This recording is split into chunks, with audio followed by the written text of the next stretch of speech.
This attack is immense, huge, either as big or even bigger than September 11. And this attack is full of surprise. December 2001. The best chance yet to destroy al-Qaeda came in eastern Afghanistan.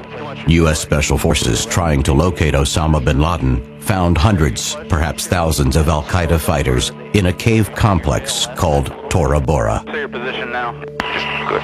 Go forward a little bit there.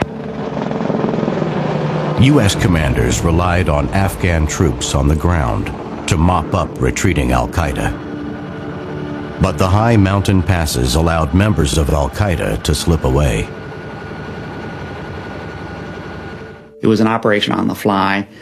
We thought we had bin Laden and the al-Qaeda leadership cornered. They escaped. The Battle of Tora Bora continued for 2 weeks.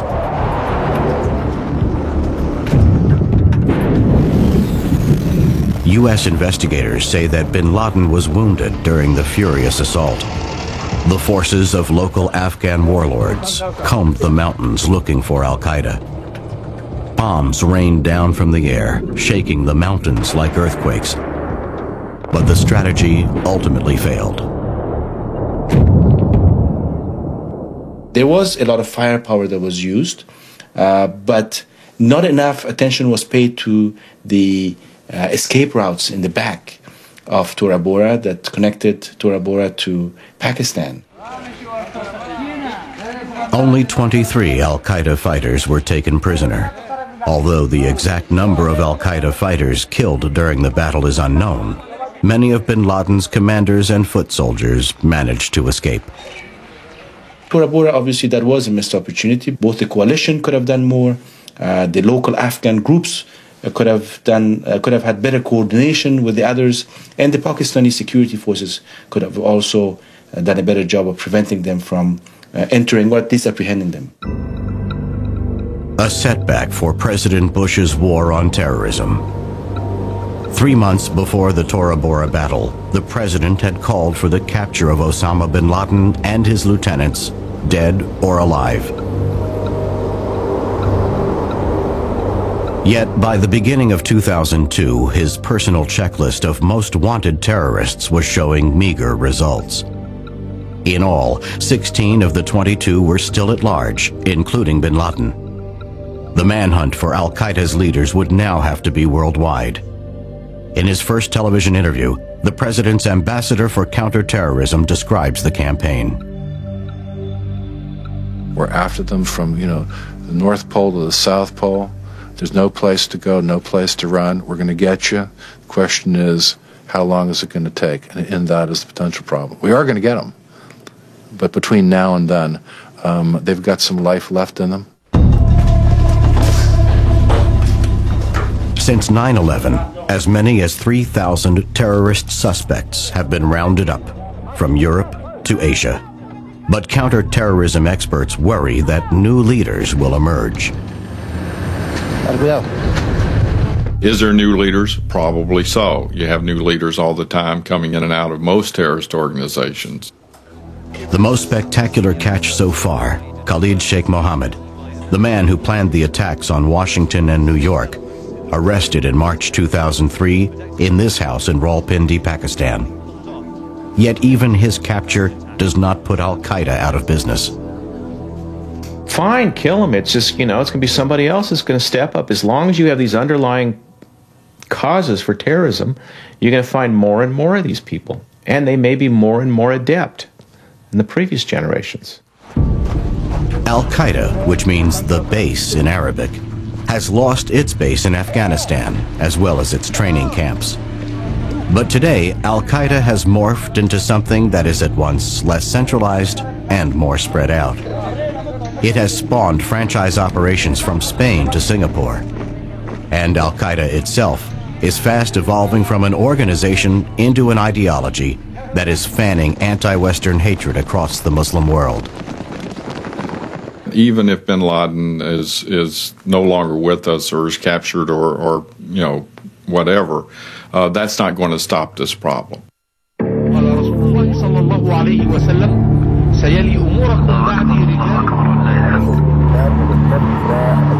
Searching for clues to how Al-Qaeda might be reforming itself since the Battle of Tora Bora, we went from Afghanistan to points all over the world. We started in London, where we visited Saad al-Faghi, a leading Saudi opposition figure. In December 2002, al-Faghi set up a clandestine radio station that broadcasts into the Saudi kingdom. He also hosts a website where Saudis, many of whom are admirers of Osama bin Laden, can talk to each other in a virtual lecture room, sometimes using voice modification technology to disguise their voices. It's a unique window on the thinking of Al-Qaeda sympathizers. There is impending attack coming, and this attack is immense, huge, either as big or even bigger than September 11. And this attack is full of surprise. It would come in a very unexpected manner. Around the globe, intelligence agencies are listening for anything that might point to Al-Qaeda's next attack. In the first few months of 2003, U.S. intelligence agencies picked up an increased level of chatter based on telephone and email intercepts. Generally speaking, if you look across the board from all methods and sources, human, technical, whatever the method of reporting, these threats add up, and you get a preponderance of the feeling that America will be attacked again. I think that's where we're at right now. So, Chuck, what do we say happened? This is software used by the FBI to analyze intelligence gathered about Al-Qaeda.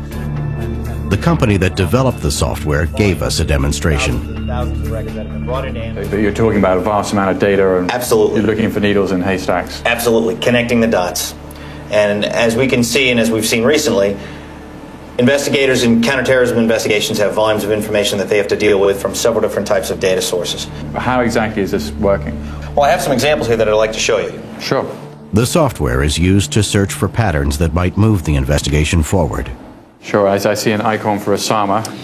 Yes, in this link chart we can start out looking at an icon for Osama bin Laden.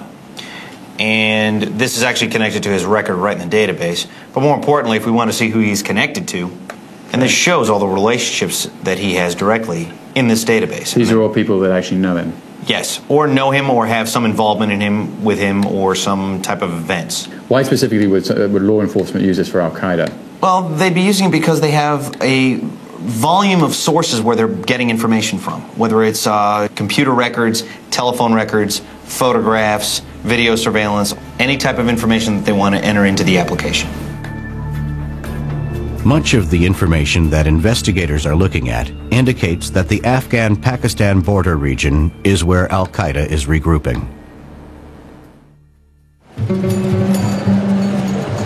In that remote area on the Afghan side, more than a year and a half after the fall of the Taliban, life has returned to a semblance of normality. But nobody knows how many members of the Taliban and Al-Qaeda have gone to ground in this rugged region.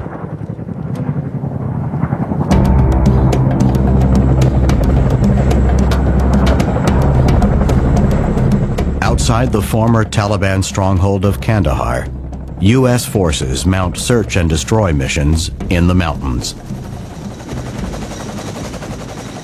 The war on terrorism is far from over, be it here or anywhere else in the world. There's still a lot of bad and evil people out there that want to do bad things.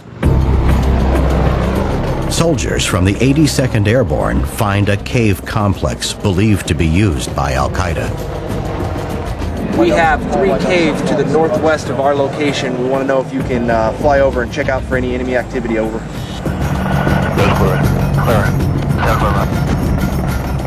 After identifying the cave complex, they set out to destroy it.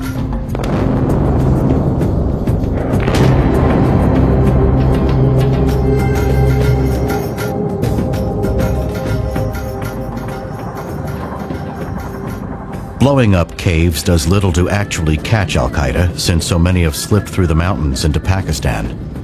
When you cross the Afghan border into Pakistan, you get a sense of how remote and cut off this place is. It's an area where tribes govern themselves in the same way they've done for centuries. An area where the Pakistani government has no control. An ideal hiding place for Al-Qaeda. This is a tribal area where the feudal system exists. There are tribal fighters here, and the government can't exercise its authority. There are quite a few Pakistani troops here, but they don't have direct control.